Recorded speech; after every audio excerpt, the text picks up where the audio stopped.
자, 우리 하나님의 말씀 봅시다. 골로새서 2장 6절에서 7절 두 절 말씀입니다. 같이 한번 읽겠습니다. 골로새서 2장 6절과 7절 시작. 그러므로 너희가 그리스도 예수를 주로 받았으니 그 안에서 행하되 그 안에 뿌리를 박으며 세움을 받아 교훈을 받던 대로 믿음에 굳게 서서 감사함을 넘치게 하라. 아멘. 기도하겠습니다. 하나님 감사합니다. 주께서 우리를 사랑해 주셔서 이제 2024년 마지막 주일을 이제 우리가 예배합니다. 하나님, 우리 예배 함께 해주시고 오늘 예배를 통해서 24년도를 잘 우리가 마감하고 또 새해를 우리가 준비할 수 있는 저희들의 신앙 믿음 되게 해 주시옵소서.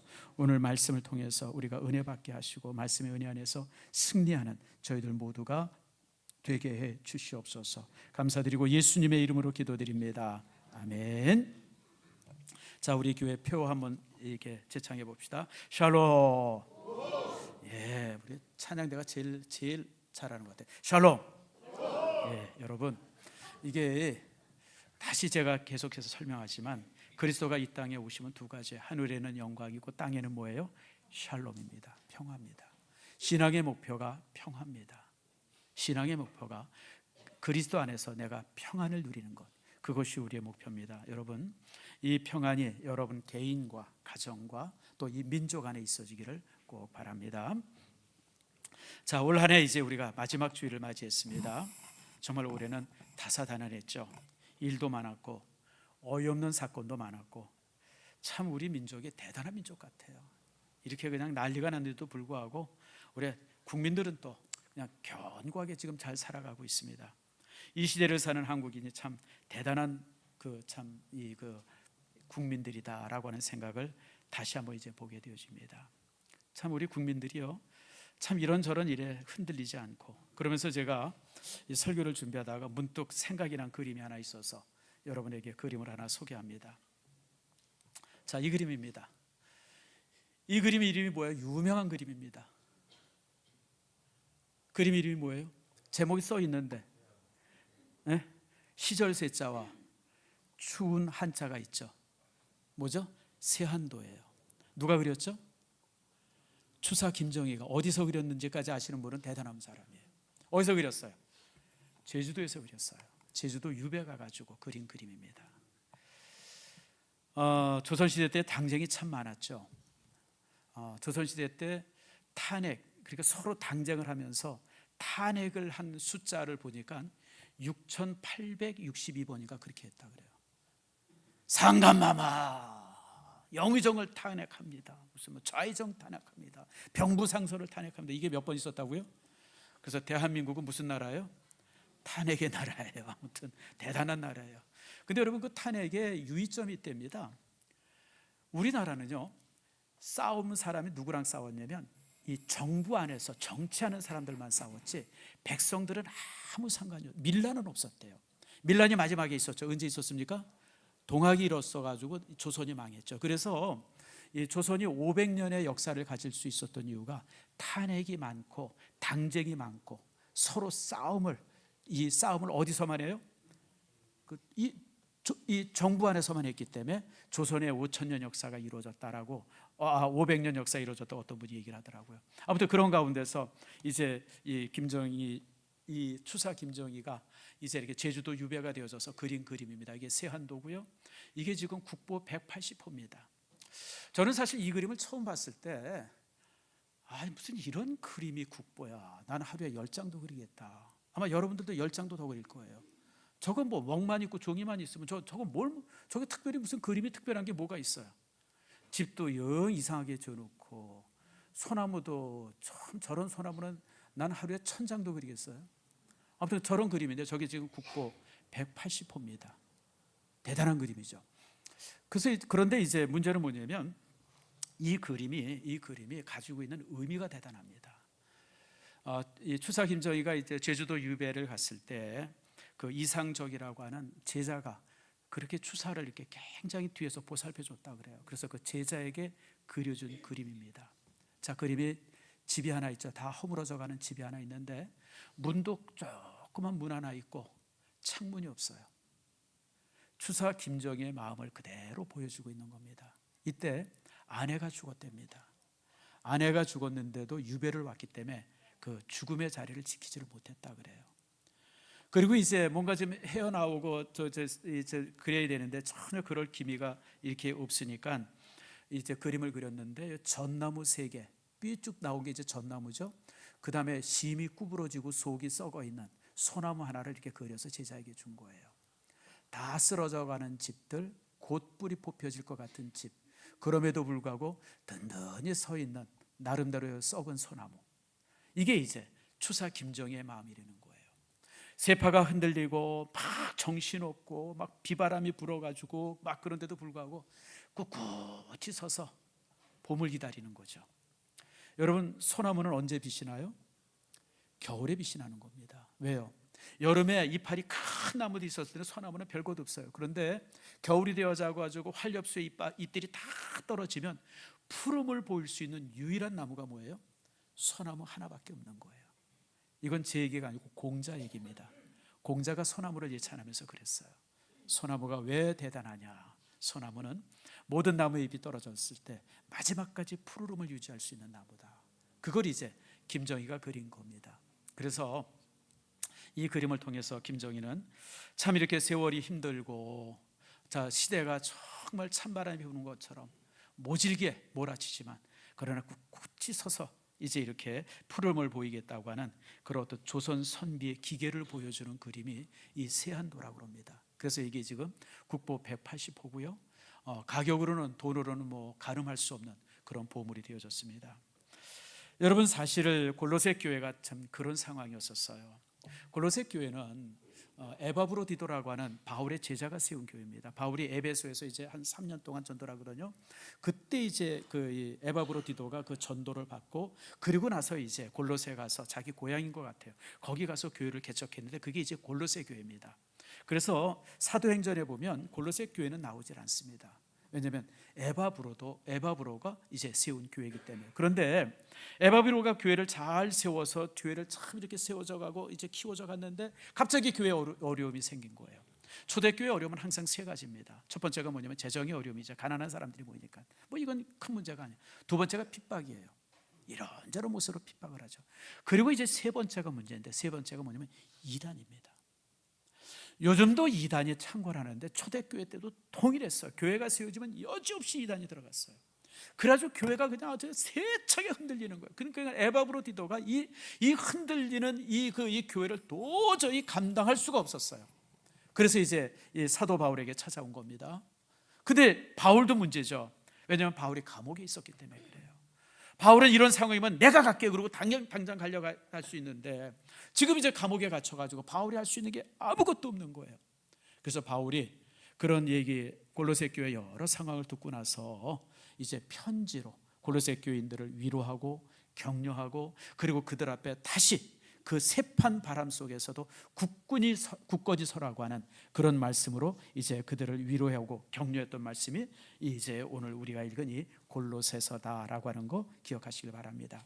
그러면서 이제 사도 바울은 골로새 교인들을 향해서 맨 처음에 이제 골로새 1장에 보면 인사를 하죠. 그리고 이제 기본적인 신앙의 부분들을 그들에게 말합니다. 그리고 이제 그 교회에 대해서 이렇게 얘기하고 그리고 나서 이제 본격적으로 이제 말합니다. 그게 바로 이제 6절입니다. 그러므로 여러분이 누구에게 연설을 듣든지 여러분이 어떤 책을 읽는다든지 그럴 때 아주 중요한 단어가 하나 있어요. 그게 바로 그러므로예요. 그러므로, 그러나. 이건 단순히 접속사가 아니에요. 엔드가 아니에요. 그러므로. 다시 말하면 지금까지 얘기했던 거 다 요약해서 그러므로. 그러면서 이제 사도 바울이 얘기를 합니다. 그게 이제 6절이죠. 6절 말씀 같이 한번 읽읍시다. 시작. 그러므로 너희가 그리스도 예수를 주로 받았으니 그 안에서 행하되. 지금 이제 사도 바울이 쭉 서론적인 얘기를 해. 이런 얘기 저런 얘기 두루 좋은 얘기들 많이 해요. 그러다가 그러므로 너희가 그리스도를 주로 받은 사람이다. 너희들이 누군지 알아? 예수 그리스도를 주로 받은 사람이야. 그걸 지금 이제 그 골로새 교인들을 향해서 말하고 있습니다. 성도 여러분, 교회에는 두 종류의 사람이 있어요. 여러분이 잘 알죠. 교회를 그냥 다니는 교인들이 있어요. 그냥 출석하는 교인들이 있어요. 그걸 갖다 이제 처치맨이라고 그러죠. 그런데 또 하나의 부류의 사람이 있습니다. 그리스도를 주로 받은 사람이 있어요. 그 사람들을 향해서 크리스찬이라고 합니다. 교회는 처치맨과 크리스찬 둘이 이렇게 어울려 있어요. 교회 보면 조금 이제 교회가 어느 정도 되어지다 보면 교회에 별별 사람들이 다 있고 그래요. 그런데 그런 항상 문제의 진원들이 항상 그 이제 처치맨들이 문제가 되어져요. 그러니까 이단이 들어오거나 핍박이 들어오거나 그러면 그 이제 교회 다니던 사람들은 그냥 뭐 아주 싸납게 흔들리는 거예요. 싸납게 그냥 이리 흔들리고 저리 흔들리고 이리 몰려가고 저리 몰려가고 교회 간다 나간다 뭐 어쩐다 저쩐다 다 그런 사람들이에요. 그러나 그리스도에게 뿌리 박은 사람들, 그리스도인이라고 불려지는 사람들은요, 그런 세찬 바람 속에서 항상 굳건히 섭니다. 흔들리지 않습니다. 뭐라 그래도 비씩 웃고 맙니다. 우리나라 누가 시인이 있었죠. 그냥 웃고 말지요 라고 하는 말처럼 그저 그런 사람들이 있으면 피식 웃고 지나가지 뭐 그런 것 때문에 흔들리지 않죠. 여러분, 그래서 여러분들 그리스도인, 그리스도를 주라고 여긴다고 하는 이 고백이 얼마나 중요한지 몰라요. 아이가 임신하게 되어지면, 아이를 임신하면 9개월이 되어지면 출산을 합니다. 다른 거 그냥 하지 않고 가만히 있어도 출산이 되어져요. 근데 신앙은 안 그래요. 아무리 오랫동안 신앙생활을 해도 저절로 되어지는 게 없어요, 여러분들. 그래서 신앙이 어렵고 신앙이 쉬운 것 같으면서도 쉽지 않은 이유가 거기에 있습니다. 오늘 사도 바울은 이제 골로새 교인들을 향해서 이제 드디어 그들의 신앙의 문제를 지적하기 시작합니다. 너희들이 그리스도를 주로 받은 사람이다. 그러면서 그들에게 뭘 요구하냐면 그 다음 말씀 따라합시다. 그 안에서 행해라, 행하라는 거예요. 너희들이 세상의 지식이나 세상의 어떤 의리나 사람들의 관계나 이런 것 때문에 이리저리 다니지 말고 예수 그리스도를 주로 믿은 가운데서 그 믿음 속에서 너희들이 행하라는 거예요. 여러분, 이게 참 중요한 말씀입니다. 신앙은요, 신앙은 아무리 많이 알고 있어도 행하지 않으면 사실 가짜입니다. 그리고 행함이 없는 신앙은 가짜일 뿐 아니라 행함이 없는 신앙은요, 여러분 어떻게 생각하면 이거는 교회에 유익이 되질 않습니다. 교회 생활, 교회를 이렇게 보거나 또 주변에 보면 참 교회에 대해서 많이 아는 사람들이 있어요. 뭐 아무튼 그냥 뭐 모르는 게 없어요. 그냥 이런 거 저런 거 그냥 뭐 아무튼 뭐 모르는 것 없이 다 잘 알아. 근데 여러분 알면 뭐예요? 행함이 없는데. 그래서 성경은 행함이 없는 믿음은 죽은 믿음이라고 그래요. 죽은 믿음이라는 게 뭐예요? 아무것도 아니라는 거예요. 여러분, 교회를 많이 알고 성경을 많이 알고 무슨 뭐 교리를 알고 그거 아무 소용없어요. 행해야 돼요. 제가 그래서 종종 여러분들에게 그런 말씀 자주 드리죠. 30cm 여행을 해라. 얼마요? 얼마? 30km도 아니고 3km도 아니고 30m도 아니고 얼마요? 30cm. 30cm가 얼마예요? 요만큼이에요, 요만큼. 여러분, 우리가 보폭이 얼마 정도 되면 한 60cm 됩니까? 보폭이 한 60cm 정도 되네요. 60에서 50cm. 뭐 요게 이제 우리 보폭인데 그것보다 더 짧은 여행을 우리가 해야 돼요. 그 여행이 어디입니까? 머리에서 가슴까지 내려오는 여행이에요. 그리고 가슴까지 내려왔으면 여기 머물지 말고 이 여행이 어디까지 가요? 손으로 가고 발로 가고 이게 돼야 돼요. 그렇지 않으면 죽은 신앙이에요. 여러분, 우리가 주께서 주신 말씀을 우리가 100% 다 순종할 수는 없지만 그러나 우리가 순종하려고 애쓰고 또 애써야 돼요. 왜냐하면 그 애씀이 내 믿음이 살아있다고 하는 증거가 되기 때문에 그래요. 여러분, 사실 우리가 집에서 이제 여러분 개를 키워봅시다. 키운다고 한번 그럽시다. 개가 사람과 똑같이 행해요, 못 행해요? 못하죠. 어림도 없죠. 여러분, 개가 그 변기에 가서 뭐 거시기 하는 거 봤어요? 개가 이불 지가 피고 지가 돕는 거 봤어요? 개가 집 앞 차려서 먹는 거 봤어요? 그런 거 없잖아요, 여러분. 그래도 사람들이 개를 이뻐하잖아요. 저는 그것과 똑같다고 생각해요.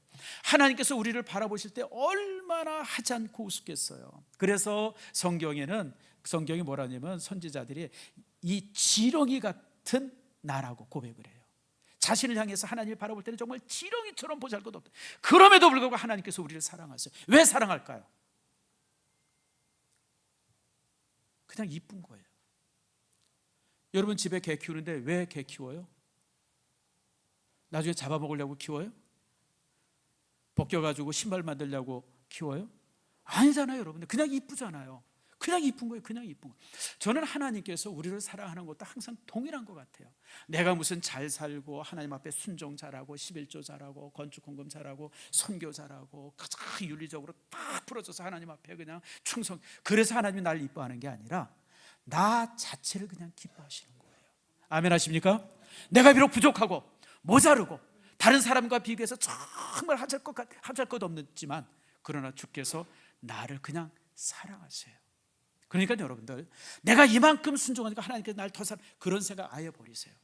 나는 부족할지라도, 나는 연약할지라도 하나님 앞에 정말 이쁨 받으려고 애쓰면 그게 기쁜 거예요. 전에 제가 잘 아는 목사님이 계신데 그 목사님이 개를 되게 좋아하세요. 근데 이분이 되게 차신 분이에요. 아주 사람들한테 찬데 개는 얼마나 이뻐하는지 몰라요. 난 너무 신기하더라고요. 야, 저분한테 저런 사랑이 다 있었나. 근데 어느 날 집에서 이제 그 목사님이랑 같이 잠깐 얘기를 하는데 자기가 개를 좋아하는 이유를 얘기하시더라고요. 정 목사, 내가 왜 개를 이뻐하는지 알아? 그래서 왜요? 그랬더니 이 집에 들어오면 나 반가워해 주는 게 저거밖에 없어. 많은 부인도 왔나 싶고 애들도 그냥 왔나 싶은데 그냥 개는 그냥 발자국 소리가 나고 차 소리만 나오도 그냥 그냥 대문 앞에 나와가지고 그냥 그 현관문 앞에 나와서 그냥 기다리고 있고 뛰어. 그래서 자기가 이쁘다는 거예요. 여러분, 이쁨 받는 비결이 뭔지 아세요? 그냥 하나님을 기뻐하면 돼요. 하나님을 기뻐하면, 하나님이 좋으면 돼요. 뭐 여러분들이 무슨 뭐 정확하게 살고 무슨 뭐 그냥 딱 부러지게 살고 그냥 뭐 교회 아니에요, 여러분들. 그냥 여러분들이 하나님을 좋아하면 하나님은 여러분들이 이뻐서 그냥 막 죽을 것 같이 이뻐하는 거예요, 여러분들. 오직 이뻤으면 여러분들 하나님께서 자기 아들을 죽이기까지 우리를 사랑하셨겠어요. 그래서 여러분들 그 안에서 행하라라고 하는 것은 뭐 잘하고 여러분들이 잘 살고 하는 것이 아니라 그냥 하나님 앞에 잘 살고 싶어서 그냥 애씀을 주님 앞에 보이면 되는 거예요. 아멘 하세요? 그러면서 하신 말씀이 7절입니다. 그 안에서 따라합시다. 뿌리를 박으며. 여러분, 특별히 중요한 게 있어요. 뿌리를 박아야 돼요. 예수 그리스도께 뿌리를 깊이 내려야 합니다. 여러분, 요즘의 사람들 보면 이 뿌리를 잘못 내리는 사람들이 종종 있어요. 세상의 지식에, 세상의 어떤 어떤 그 경험에, 또 어떤 그 지역에, 또 어떤 무슨 뭐 이런 모임에 자신의 어떤 그 뿌리를 내리는 사람들이 있어요. 아니에요, 여러분들. 우리 믿음의 사람은 오직 그리스도에게 뿌리를 내려야 돼요. 여러분, 우리가 십자가의 뿌리를 내려야 되고 예수님의 인격의 뿌리를 내려야 되고 예수님의 삶의 뿌리를 내려야 되고 우리를 사랑하셨던 그 사랑의 뿌리를 내려야 되고 우리에게 주셨던 그 구원의 뿌리를 내리고 오직 그리스도에게 깊이 뿌리를 내릴 때 우리는 진정한 그리스도인이 되어지는 겁니다. 여러분들, 우리가 그래야 돼요. 그러면서 주님께서 계속해서 주시는 말씀이 뭐예요? 여러분, 그 안에서 뿌리를 박으며 세움을 받고 교훈을 받은 대로 믿음에 어떻게 해요? 굳게 서서. 굳게 서서라고 하는 것은 성장하려는 거예요. 여러분, 신앙은 성장해야 돼요. 믿음이 성장해야 합니다. 우리가 종종 이렇게 시골이나 이런 데 가서 보면 건물을 짓다가 만 건물들이 좀 있어요. 호텔을 짓다가 말았다든지 무슨 뭐 이렇게 빌딩을 짓다가 말고 그런 건물들이 종종 보여요. 근데 여러분들, 그렇게 짓다가 만 건물은요, 시간이 지나면 뭐가 되죠? 흉물이 되죠. 흉물이 되어집니다. 흉물이 되어져. 그리고요, 그렇게 짓다가 만 건물은 그걸 이어서 다시 못 짓답니다. 그 얼마 전에 여러분 뉴스에서 봤죠? 한 5, 6개월 됐나요? 사우디아라비아에서 무슨 큰 건물을 짓는데 시작한 지는 벌써 한 15년, 20년 정도 된 것 같아요. 이름이 뭔지 모르겠다. 아무튼 뭐 600 몇 층짜리를 짓는데 높이가 1000m, 1km랍니다. 야, 별로 여러분 안 놀래네. 여러분 남산 높이가 얼마인지 아세요? 남산 높이가 200m에서 1m인가 2m 떨어져요. 그렇죠, 여러분들? 남산이 한 200m 정도밖에 안 돼요. 남산보다 몇 배 높아요? 5배. 그걸 사람이 진대는 거예요. 지금 뭐 두루즈 뭐라 그러나 그 두바이에 있는 건물, 그거는 뭐 지금 뭐 층수가 한 600m 정도 된다고 그러죠.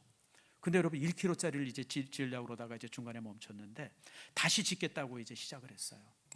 다시 짓겠다 그러니까 그냥 뭐 공사하는 사람들이 막 달려들 것 같은데 사람들이 달려들질 않는 거예요. 특별히 우리나라가 그런 고층 건물을 제일 잘 짓는 나라입니다.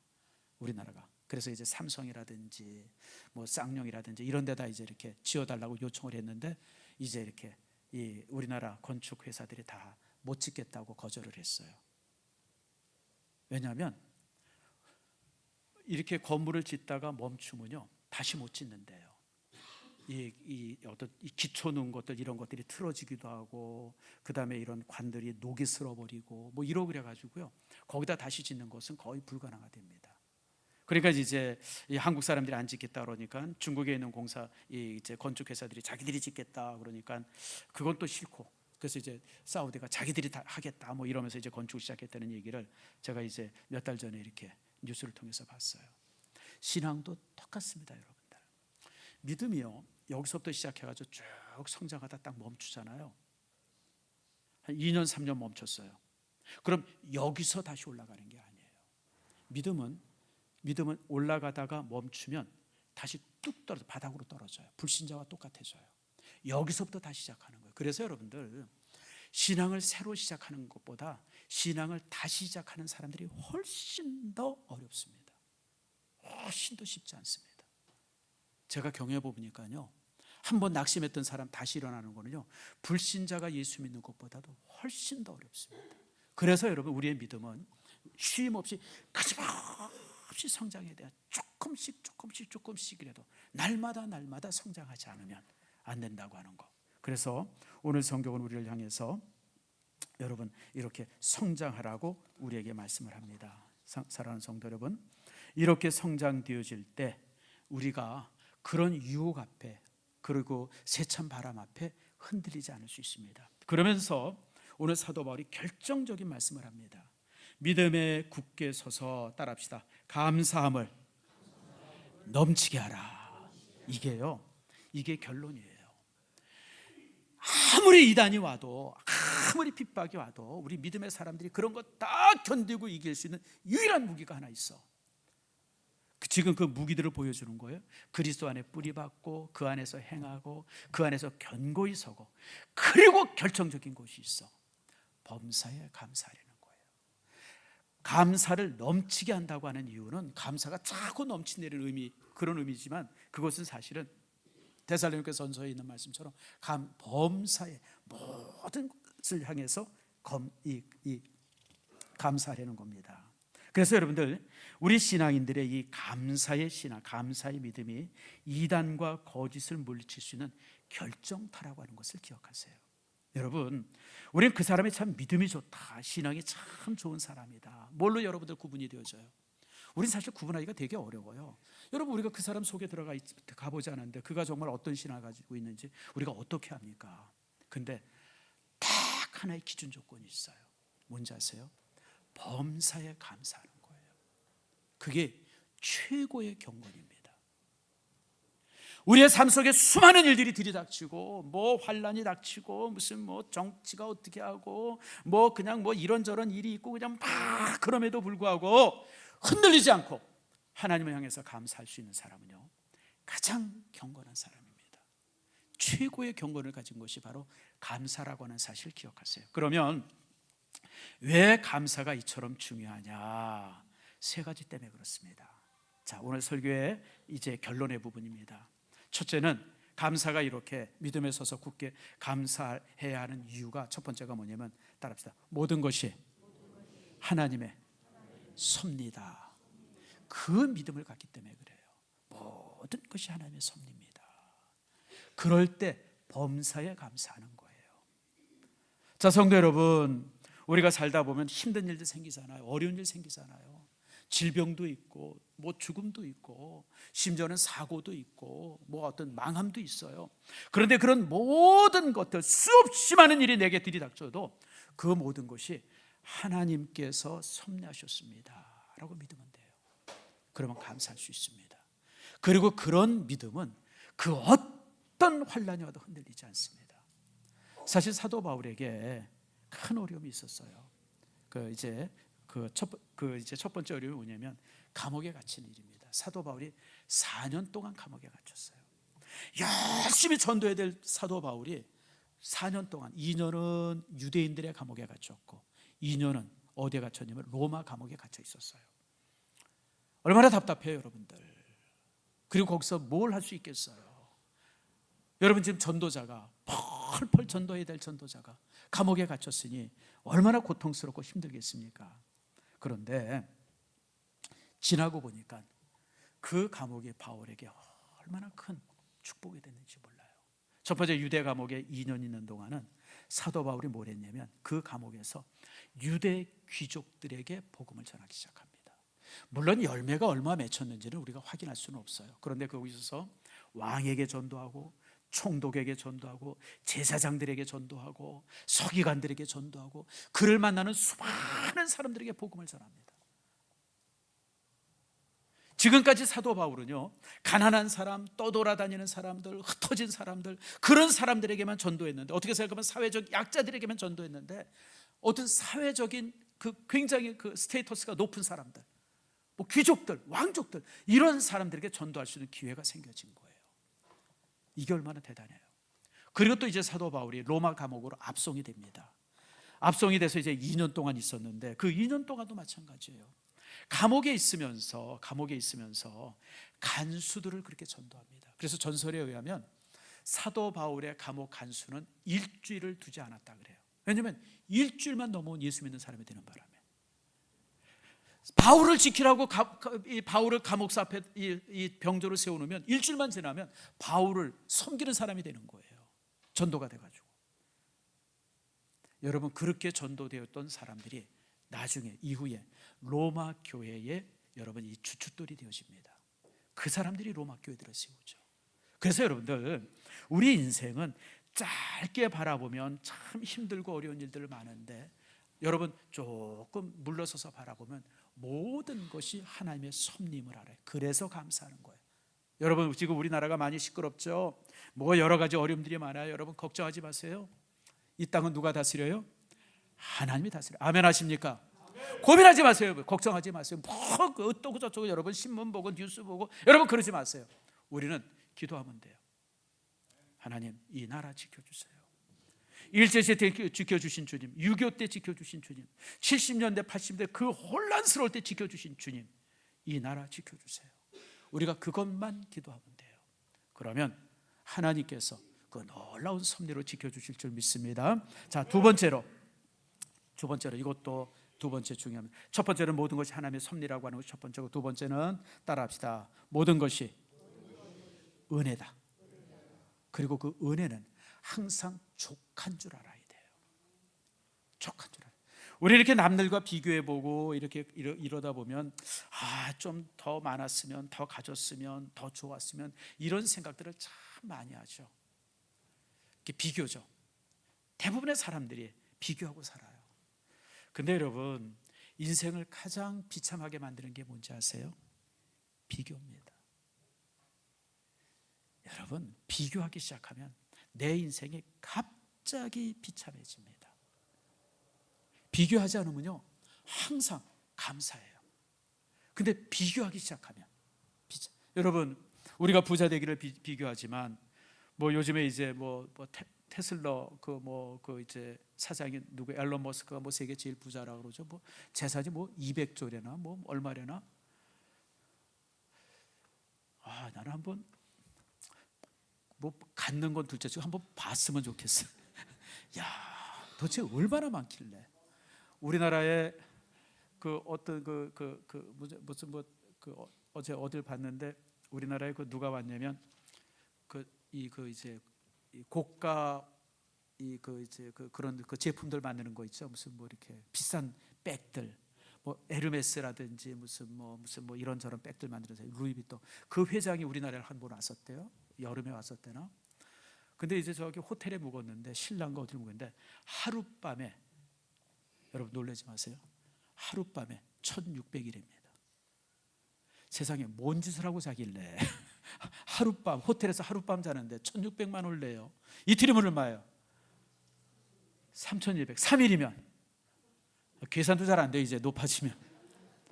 여러분, 그런 부자들 바라보면 우리가 얼마나 초라해요. 그렇잖아요, 여러분들. 그래서 비교는요, 우리가 나와 누구를 비교하기 시작하면 그때부터 나는 초라해지기 시작해요. 그래서 여러분들 절대 하지 말아야 될 것 중에 하나가 비교입니다. 그래서 우리는 항상 어떻게 하냐면 그냥 내 은혜가 내게 족하다라고 하는 믿음 가지고 살아야 돼요. 여러분, 사도 바울에게 뭐가 있었냐면 가시가 하나 있었어요. 엄청난 질병이었던 것 같아요. 그래서 바울이 자신의 가시라고 말할 정도로 참 이렇게 힘든 일이 있었는데, 그래서 하나님 앞에 고린도후서 12장에 보면 하나님 앞에 그 가시를 없애달라고 3번을 기도했다고 나와요. 몇 번이요? 3번 기도했는데, 3번을 기도했더니 하나님께서 응답을 주셨어요. 그래, 네가 기도 3번씩 했으니까 내가 낫게 해주겠다. 이런 응답을 기대했는데 전혀 엉뚱한 응답이 사도 바울에게 왔어요. 고린도후서 12장 9절입니다. 한번 읽어봅시다. 시작. 내 은혜가 내게 족하도다. 이는 내 능력이 약한 데서 온전하여 짐이라. 여러분, 하나님 고쳐주세요 라고 기도했는데, 바울아, 내 은혜가 내게 족해. 충분해. 내가 받을 수 있는 은혜는 다 받은 거야. 더 기대하지 마. 왜냐하면 내 능력이 약한 데서 뭐예요? 온전해. 다시 말하면 내가 약한 것이 은혜야. 내가 병들어 있는 게 은혜야. 내가 고통받고 있는 게 은혜야. 그게 바로 은혜라고 하는 사실을 깨달아. 그래서 바울이 기도하기를 그쳤어요. 내 은혜가 내게 족하다. 여러분, 우리는 뭔가 좀 더 갖기를 원하고 더 높아지기를 원하고 더 있기를 원하지만, 항상 하나님께서 주시는 말씀이 뭐냐면 내 은혜가 내게 족하다는 거예요. 여러분, 이 믿음으로 살기를 축복합니다. 여러분, 우리가 뭘 하든지, 내가 지금 어떤 모습에 있든지 항상 이 마음을 가져주세요. 하나님, 지금 내 삶은 하나님께서 내게 주신 최고의 은혜인 줄 믿습니다. 그러면 우리는 범사에 감사할 수 있고 감사를 넘치게 할 수 있어요. 욕심 부리지 마세요, 여러분들. 하나님께서는 적게 준 사람은 적게 준 사람대로, 많이 준 사람에게는 많이 준 것대로 그 가지고 있는 삶의 짐이 달라요. 여러분들, 5달란트 받은 사람, 우리 달란트 비유 제가 종종 맞아요. 5달란트 받고 2달란트 받고 1달란트 받았어요. 5달란트 받으면 좋을까요? 여러분 생각 어때요? 5달란트를 주인이 딱 맡겼어요. 어떨까요? 저는 싫어요. 5달란트만큼의 삶의 무게가 있는 거예요. 아세요, 여러분들? 여러분에게 어떤 지위가 높아지고 여러분들이 어떤 이제 재산이 많아지면 그만큼의 삶의 짐이 큰 거예요, 여러분들. 여러분, 이재용 씨 삼성의 회장 얼마나 좋아요. 부럽죠? 이재용 씨처럼 되고 싶은 사람 손 들어보세요. 여기 거의 달 텐데. 나는 죽어도 안 될 거예요, 여러분들. 그 사람이 지고 있는 짐이 얼마나 클까요? 삼성이라고 하는 그 엄청난 기업이 지금 휘청휘청해요, 여러분. 몇 년 전까지, 작년까지만 해도 삼성이 세계 1위다 2위다 막 그랬는데, 지금은요 삼성이 지금 그냥 막 휘청휘청해요. 이러다가 이제 삼성이 이제 끝나나 싶을 정도로. 얼마나 고민하겠어요, 여러분들.